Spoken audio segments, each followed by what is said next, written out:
Good morning student. आज का हमारा टॉपिक है solid state lecture 4 unit cell.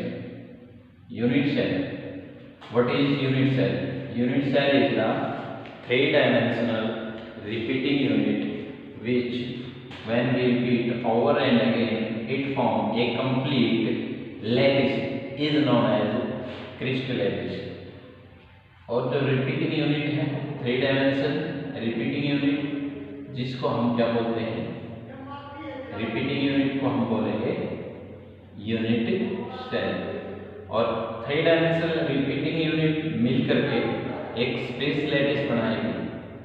Complete जो स्पेस हो जाएगा उसको हम बोलते हैं स्पेस लैटिस, और इसी को हम बोलते हैं क्रिस्टल लैटिस। क्रिस्टल लैटिस और स्पेस लैटिस।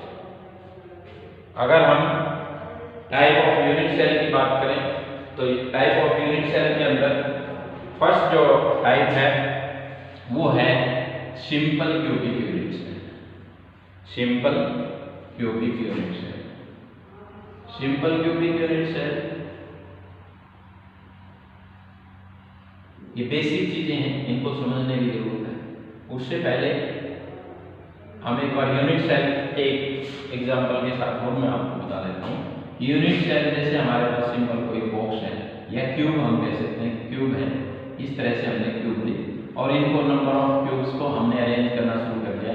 एक लेफ्ट साइड में, एक राइट, इस तरह से यहाँ रखी, यहाँ रखी, यहाँ रखी, यहाँ रखी। इस तरह से इनको जब हम रखते रहेंगे तो ये एक कंप्लीट स्पेस लैटिस बन जाएगा। ये जो पोर्शन मैंने इंडिकेट किया है, आउटर लाइन जो यहाँ पर दिखाई है, इसको हम स्पेस लैटिस कहेंगे। जबकि इसका जो स्मॉलेस्ट पार्ट है, जो छोटा पार्ट है, जिसको हमने रिपीट किया है, बार बार हमने उसी कॉपी करते हुए रखते हुए क्रिस्टल लैटिस तैयार किया, इसको हम यूनिट सेल कहेंगे। इसको क्या कहेंगे बच्चों? Unit cell. तो उसके बाद हम बात कर रहे हैं type of unit cell. Type of unit cell के अंदर सबसे पहले है सिंपल क्यूबिक यूनिट सेल। उसके बाद सेकेंड वन है बॉडी सेंटर्ड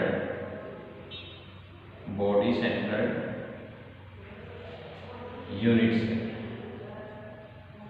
उसके बाद नेक्स्ट है face centred unit cell. Face centred unit cell. अब एक एक करके हम इसको डिस्कस करेंगे। सिंपल क्यूबिक यूनिट सेल कौन सी है? Simple cubic unit cell is a unit cell in which the constant particle present only at corner. Present only at corner, सिर्फ कॉर्नर पे प्रेजेंट है। ये कॉर्नर है, ये कॉर्नर है, ये कॉर्नर है, ये कॉर्नर है, ये कॉर्नर है, ये कॉर्नर है। तो 8 कॉर्नर किसी भी क्यूब के होते हैं, किसी भी यूनिट सेल के होते हैं, जिसको हम रिपीट करेंगे और रिपीट करने से इसकी फॉर्मेशन हो जाएगी। इसकी फॉर्मेशन होगी एक स्पेस में। तो simple cubic unit cell corner के ऊपर 8 कॉर्नर है, तो 8 के ऊपर एटम प्रेजेंट होगा, तो इसको हम कहेंगे सिंपल क्यूबिक यूनिट सेल। दूसरा है body centred cubic unit cell. Body centred cubic unit cell may be defined as the particle present not only at corner but also present at a body center। यहाँ पे सिर्फ particle जो है वो present है corners पे।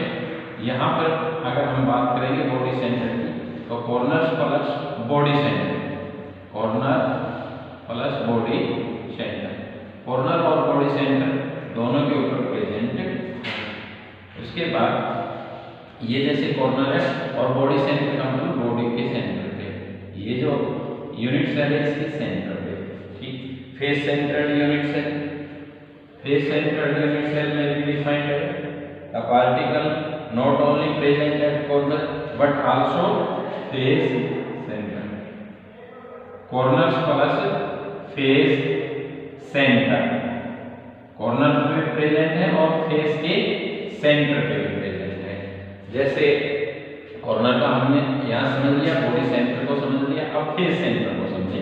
Face centre का मतलब है कि फेस जो है किसी भी क्यूब के 6 होते हैं, 1 2 3 और 4 के लिए हैं, और एक ये मेरी साइड वाला और एक बॉल की साइड वाला, इस तरह से टोटल 6 फेस किसी भी क्यूब के होते हैं। तो फेस सेंटर का मतलब फेस एंड 6 जो 6 फेस हैं और 8 कॉर्नर, इनके ऊपर क्या होगा, 8 कॉर्नर्स पे प्रेजेंट होगा और 6 फेस के ऊपर प्रेजेंट होगा। तो इसको हम कहेंगे फेस सेंटर्ड यूनिट सेल। तो इसी पे बेस्ड है कि नंबर ऑफ एटम अगर हमें कैलकुलेट करने हैं कि किसी भी यूनिट सेल के अंदर नंबर ऑफ एटम कितने प्रेजेंट हैं, तो उसके लिए बड़ा सिंपल मेथड है नंबर ऑफ एटम्स, और इसको हम स्फीयर भी मान लेते हैं, नंबर ऑफ एटम्स और नंबर ऑफ स्फीयर्स, बॉल भी हम इसको मान लेते हैं। तो नंबर ऑफ एटम्स हैं, आयंस हैं, मॉलिक्यूल भी हो सकते हैं, तो वो कितने प्रेजेंट हैं किसी भी सिंपल क्यूबिक यूनिट सेल में, वो हम अभी कैलकुलेट करेंगे। तो उसके लिए हम सबसे पहले इसका कॉर्नर देखेंगे कि कॉर्नर है कितने। कॉर्नर है 1, कॉर्नर है टोटल 1, लेकिन एक कॉर्नर के ऊपर जैसे हमने इसको रखना शुरू किया तो एक कॉर्नर कितने दूसरे यूनिट सेल को टच करता है, एक ये खुद है और ये 7 को और टच करेगा, एक ये खुद है और 7 को और टच करेगा, ठीक है। ये था जैसे, तो इसने इसको टच किया, एक ऊपर आ जाएगा, यानी कि ये एक नंबर है, इसको दे दिया मैंने, इसको 2, यहाँ पे 3 आ जाएगा और यहाँ पे 4 आ जाएगा। और इसी तरह से ठीक यहाँ हाफ बॉल बन जाएगी, हाफ स्फीयर बन जाएगा, इसके ठीक ऊपर 4 और आ जाएंगे। मान लो यहाँ पे इसके ऊपर 6, इसके ऊपर 7, इसके ऊपर 8 और इसके ऊपर ये 5 और 6, 5 6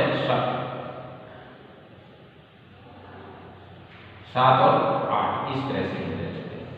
तो इस तरह से 4 नीचे हैं और 4 ठीक उनके ऊपर हैं, तो टोटल नंबर ऑफ स्फीयर कितने हुए, 8 हैं।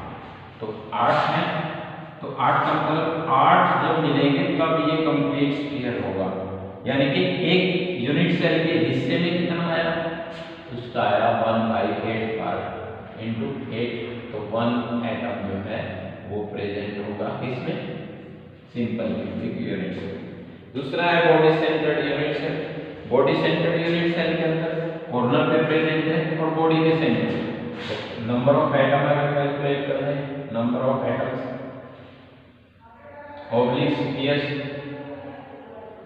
तो कैसे कैलकुलेट करेंगे, कॉर्नर पे प्रेजेंट कितना है 1/8 इंटू 8 और बॉडी सेंटर तो एक ही है, तो एक पूरा कंप्लीट बॉल यहाँ पे प्रेजेंट होगी।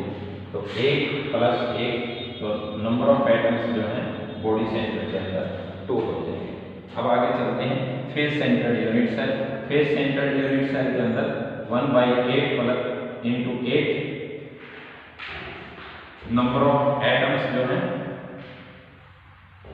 कितने प्रेजेंट हैं, atoms of spheres 1 plus face centred कितने हैं, फेस सेंटर टोटल 6 और एक फेस पे कितने स्फीयर आएंगे, एक फेस पे हाफ स्फीयर आएगा, क्योंकि जब इस यूनिट सेल के सामने दूसरा यूनिट सेल लेंगे तो हाफ बॉल यहाँ पे आएगा, हाफ उसकी दोनों मिलकर के कंप्लीट बॉल बना देंगे। तो इस तरह से यहाँ पे नंबर ऑफ एटम्स 1 + 3, तो कितने थे 4 एटम्स। तो इस तरह से हमने नंबर ऑफ एटम्स भी कैलकुलेट किए इसके यूनिट सेल से, simple cubic unit cell, body centred cubic unit cell और फेस सेंटर्ड यूनिट सेल। तो आज का टॉपिक इतना है। नेक्स्ट लेक्चर के अंदर हम आगे फर्दर जो टॉपिक होगा उसको डिस्कस करेंगे। मुझे आशा है कि आपको समझ में आया तो लाइक करें, सब्सक्राइब करें, कमेंट करें, और जो चीज़ नहीं समझ में आई वो कमेंट में बॉक्स में लिख करके भेजें ताकि मैं उनका जवाब दे पाऊँ। सरस्वती पब्लिक स्कूल चैनल को लाइक, सब्सक्राइब और कमेंट करते रहें, शेयर करते रहें, बेल आइकन दबाएं ताकि नई जो वीडियो हम डालें वो आप तक उसका नोटिफिकेशन मिलता रहे। इसी के साथ आज का लेक्चर यही समाप्त होता है। धन्यवाद।